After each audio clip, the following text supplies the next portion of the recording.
How to use live text in iOS Photo. Step 1.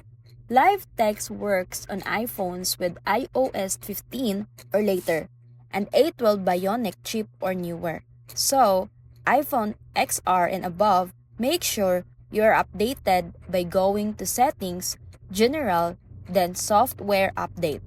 Step 2. Open the Photos app. Choose any photo that has visible text like recipient, sign, or documents. If live text is available, you'll see a live text icon in the bottom right corner or when you tap and hold on the text. Step 3. Tap and hold on the text in the image. You can copy, select, look up, or even translate it. If it's a phone number, you'll get options to call or message directly, and addresses can open in Maps and emails open in Mail. Step 4.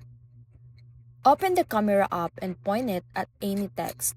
Look for the yellow brackets and tap the live text icon when it appears. From there, copy or interact just like in Photos app.